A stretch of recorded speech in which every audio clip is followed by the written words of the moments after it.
Karate king, auto ಚಾಲಕರ ಮೆಚ್ಚಿನ auto ರಾಜ ಆಗಿದ್ದ ಶಂಕರ್ ನಾಗ್ ಅವರು ಕನ್ನಡಕ್ಕೆ ತಮ್ಮದೇ ಆದ ಕೊಡುಗೆಯನ್ನು ಕೊಟ್ಟಿದ್ದಾರೆ. ಆದರೆ ಈಗಲೂ ಕೂಡ ಶಂಕರ್ ನಾಗ್ ಅವರ ಸಾವು ನಿಗೂಢವಾಗಿಯೇ ಉಳಿದಿದೆ. ಶಂಕರ್ ನಾಗ್ ಅವರು ಕೇವಲ 36 ವರ್ಷಕ್ಕೆ ನಮ್ಮನ್ನೆಲ್ಲ ಬಿಟ್ಟು ಇಹಲೋಕ ತ್ಯಜಿಸುತ್ತಾರೆ. ಶಂಕರ್ ನಾಗ್ ಅವರು ಪೊಲೀಸ್ ಪಾತ್ರದಲ್ಲಿ ಹೆಚ್ಚು ಕಾಣಿಸಿಕೊಂಡಿದ್ದಾರೆ ಮತ್ತು ರಾಜಕೀಯದ ಬಗ್ಗೆ ಮತ್ತು ಸಮಾಜದ ಕಟು ಸತ್ಯಗಳ ಬಗ್ಗೆ ಅತಿ ಹೆಚ್ಚು ಸಿನಿಮಾಗಳನ್ನು ಮಾಡಿದ್ದಾರೆ. ಶಂಕರ್ ನಾಗ್ ಅವರ ಸಿನಿಮಾ ಕ್ಷೇತ್ರದ ಬೆಳವಣಿಗೆಯನ್ನು ನೋಡಿ ಇವರನ್ನು ಪ್ಲ್ಯಾನ್ ಮಾಡಿ ಸಾಯಿಸಲಾಯಿತಾ? ಆ ಕಾಲದಲ್ಲಿ ಶಂಕರ್ ನಾಗ್ ಅವರ ಹೊಸ ಸಿನಿಮಾ ನೋಡೋದಕ್ಕೆ ಜನ ತುದಿಗಾಲಲ್ಲಿ ಕಾಯ್ತಾ ಇದ್ರು. 90 ಸಿನಿಮಾಗಳಲ್ಲಿ ಜನರ ಮನಸ್ಸು ಗೆದ್ದಿದ್ರು ಶಂಕರ್ ನಾಗ್. 1954 ನವೆಂಬರ್ 9ರಂದು ಉತ್ತರ ಕನ್ನಡ ಜಿಲ್ಲೆಯ ಹೊನ್ನಾವರದಲ್ಲಿ ಜನಿಸುತ್ತಾರೆ. ಅವರ ತಂದೆ ಸದಾನಂದ ನಾಗರಕಟ್ಟೆ, ತಾಯಿ ಆನಂದಿ. ಶಂಕರ್ ನಾಗ್ ಅವರ ಪೂರ್ಣ ಹೆಸರು ಶಂಕರ್ ನಾಗರಕಟ್ಟೆ. ಆದರೆ ಶಂಕರ್ ನಾಗ್ ಅವರು ತಮ್ಮ ಹೆಸರನ್ನು ಶಾರ್ಟ್ಕಟ್ ಮಾಡಿ ಶಂಕರ್ ನಾಗ್ ಅಂತ ಇಟ್ಕೊಂಡಿದ್ದಾರೆ. ಇವರದ್ದು ಒಂದು ಬ್ರಾಹ್ಮಣ ಕುಟುಂಬ. ಇವರಿಗೆ ಅಣ್ಣ ಮತ್ತು ಅಕ್ಕ ಇದ್ದಾರೆ. ಅಣ್ಣನ ಹೆಸರು ಅನಂತ್ ನಾಗರಕಟ್ಟೆ. ಅವರು ಆ ಹೆಸರನ್ನು ಶಾರ್ಟ್ಕಟ್ ಮಾಡಿ ಅನಂತ್ ನಾಗ್ ಅಂತ ಇಟ್ಟುಕೊಂಡಿದ್ದಾರೆ. ಇವರ ಅಕ್ಕನ ಹೆಸರು ಶ್ಯಾಮಲಾ. ಶಂಕರ್ ನಾಗ್ ಅವರಿಗೆ ತಮ್ಮ ವಿದ್ಯಾಭ್ಯಾಸ ಮುಗಿಸಿದ ತಕ್ಷಣ ಬ್ಯಾಂಕಲ್ಲಿ ಕೆಲಸ ಸಿಗುತ್ತೆ. ಆದರೆ ಶಂಕರ್ ನಾಗ್ ಅವರಿಗೆ ಆ ಕೆಲಸಕ್ಕೆ ಹೋಗಲು ಇಷ್ಟ ಇರಲಿಲ್ಲವಂತೆ.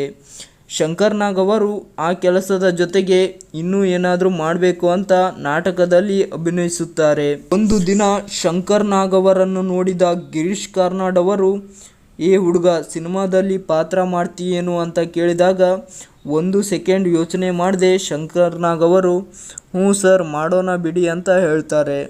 1978ರಲ್ಲಿ ಗಿರೀಶ್ ಕಾರ್ನಾಡ್ ಅವರು ನಿರ್ದೇಶಿಸಿದ ಒಂದಾನೊಂದು ಕಾಲದಲ್ಲಿ ಸಿನಿಮಾದಿಂದ ನಮ್ಮ ಕನ್ನಡ ಇಂಡಸ್ಟ್ರಿಗೆ ಕಾಲಿಡ್ತಾರೆ ಶಂಕರ್ ನಾಗ್ ಅವರು.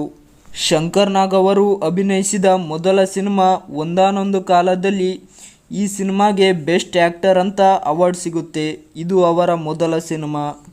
ಆಮೇಲೆ ಶಂಕರ್ ನಾಗ್ ಅವರು ಅರುಂಧತಿ ಅವರೊಂದಿಗೆ ಮದುವೆ ಆಗ್ತಾರೆ ಮತ್ತು ಶಂಕರ್ ನಾಗ್ ಅವರಿಗೆ ಒಬ್ಬರು ಮಗಳು ಕೂಡ ಇದ್ದಾಳೆ. ಅವರ ಹೆಸರು ಕಾವ್ಯ ಶಂಕರ್ ನಾಗ್. ಶಂಕರ್ ನಾಗ್ ಅವರನ್ನು ನೋಡಿದ ಅನಂತ್ ನಾಗ್ ಅವರು ಕೂಡ ಸಿನಿಮಾ ಮಾಡೋಕೆ ಮುಂದಾಗ್ತಾರೆ. ಶಂಕರ್ ನಾಗ್ ಮತ್ತು ಅನಂತ್ ನಾಗ್ ಸೇರಿ ಮಿಂಚಿನ ಓಟ, ಜನ್ಮ ಜನ್ಮದ ಅನುಬಂಧ ಮತ್ತು ಗೀತಾ ಇನ್ನೂ ಹಲವು ಸಿನಿಮಾಗಳಲ್ಲಿ ಜೊತೆಯಾಗಿ ನಟಿಸುತ್ತಾರೆ. ಗಿರೀಶ್ ಕಾರ್ನಾಡ್ ಅವರು ಮತ್ತು ಶಂಕರ್ ನಾಗ್ ಅವರು ಸೇರಿ ಜೋಕುಮಾರ ಸ್ವಾಮಿ ಸಿನಿಮಾ ಮಾಡೋಕೆ ನಿರ್ಧಾರ ಮಾಡ್ತಾರೆ. ಈ ಸಿನಿಮಾ ಮಾಡೋಕೆ 30 ಸೆಪ್ಟೆಂಬರ್ಗೆ ಡೇಟ್ ಫಿಕ್ಸ್ ಮಾಡ್ತಾರೆ. ಈ ಸಿನಿಮಾ ಶೂಟಿಂಗಾಗಿ 30 ಸೆಪ್ಟೆಂಬರ್ 1990ರಂದು ರಾತ್ರಿ ಶೂಟಿಂಗ್ ಇದ್ದ ಕಾರಣ ಮನೆಯಿಂದ ಬೆಳಗ್ಗೆ 8 ಗಂಟೆಗೆ ತಿಂಡಿ ತಿನ್ಕೊಂಡು ಹೋಗ್ತಾರೆ ಶಂಕರ್ ನಾಗ್. ಸ್ವಲ್ಪ ದೂರ ಹೋಗ್ತಾ ಇದ್ದಂಗೆ ಶಂಕರ್ ನಾಗ್ ಅವರಿಗೆ ಒಂದು ಕಾಲ್ ಬರುತ್ತೆ. ಶಂಕರ್ ಸರ್, ಒಂದು ಸಿನಿಮಾದ ಡಬ್ಬಿಂಗ್ ಹಾಗೇ ಉಳಿದಿದೆ, ಪ್ಲೀಸ್ ಡಬ್ಬಿಂಗ್ ಕೊಟ್ಟು ಹೋಗಿ ಅಂತ ಹೇಳ್ತಾರೆ. ಶಂಕರ್ ನಾಗ್ ಅವರು ಇಲ್ಲ ಆಗಲ್ಲ, ನಾನು ಶೂಟಿಂಗ್ಗೆ ಹೋಗ್ತಾ ಇದ್ದೀನಿ ಅಂತ ಹೇಳ್ದೆ ಕಾರನ್ನು ರಿವರ್ಸ್ ತಗೊಂಡು ಬೆಂಗಳೂರಿಗೆ ಬರ್ತಾರೆ. ಆ ಸಿನಿಮಾದ ಡಬ್ಬಿಂಗ್ ಕೆಲಸವನ್ನು ಮುಗಿಸಿ ಹೋಗುವಷ್ಟರಲ್ಲಿ ಮಧ್ಯಾಹ್ನ ಆಗಿರುತ್ತೆ. ಶೂಟಿಂಗ್ ಟೈಮ್ಗೆ ಹೋಗುವಷ್ಟರಲ್ಲಿ ಹೊತ್ತಾಗುತ್ತೆ ಅಂತ ತಿಳಿದು ಕಾರನ್ನು ಸ್ಪೀಡಾಗಿ ಓಡಿಸ್ತಾರೆ ಶಂಕರ್ ನಾಗ್. ಆ ಕಾರಲ್ಲಿ ಅವರ ಹೆಂಡತಿ ಆಗಿರುವ ಅರುಂಧತಿ ನಾಗ್ ಮತ್ತು ಮಗಳು ಆಗಿರುವ ಕಾವ್ಯ ಶಂಕರ್ ನಾಗ್ ಅವರು ಇರ್ತಾರೆ. ದಾವಣಗೆರೆಯಿಂದ 15 ಕಿಲೋಮೀಟರ್ ದೂರದಲ್ಲಿರುವ ಆನಗೋಡ್ನಲ್ಲಿ ಟ್ರಾನ್ಸ್ಫಾರ್ಮರ್ ತುಂಬಿರುವ ಲಾರಿ ಟರ್ನಿಂಗಲ್ಲಿ 2-3 ದಿನಗಳಿಂದ ಅಲ್ಲೇ ಕೆಟ್ಟು ನಿಂತಿರುತ್ತೆ. ಶಂಕರ್ ನಾಗ್ ಅವರು ಸ್ಪೀಡಾಗಿ ಡ್ರೈವ್ ಮಾಡ್ತಾ ಇರ್ತಾರೆ. ಇನ್ನೇನು ಶಂಕರ್ ನಾಗ್ ಅವರ ಕಾರು ಆ ಲಾರಿಗೆ ಡಿಕ್ಕಿ ಹೊಡಿಬೇಕು ಅನ್ನುವಷ್ಟರಲ್ಲಿ ಶಂಕರ್ ನಾಗ್ ಅವರಿಗೆ ಆ ಕಾರು ಸ್ವಲ್ಪ ಸೈಡ್ಗೆ ತಗೊತಾರೆ. ಆ ಕಡೆ ಅಪೋಸಿಟ್ಟಿಂದ ಒಂದು ಲಾರಿ ಬಂದು ಶಂಕರ್ ನಾಗ್ ಅವರ ಕಾರಿಗೆ ಡಿಕ್ಕಿ ಹೊಡೆಯುತ್ತೆ. ಆ ನಂತರ ಶಂಕರ್ ನಾಗ್ ಅವರ ಹೆಂಡತಿ ಮತ್ತು ಕಾವ್ಯ ಶಂಕರ್ ನಾಗ್ ಕಾರಿನಿಂದ ಬೀಳ್ತಾರೆ.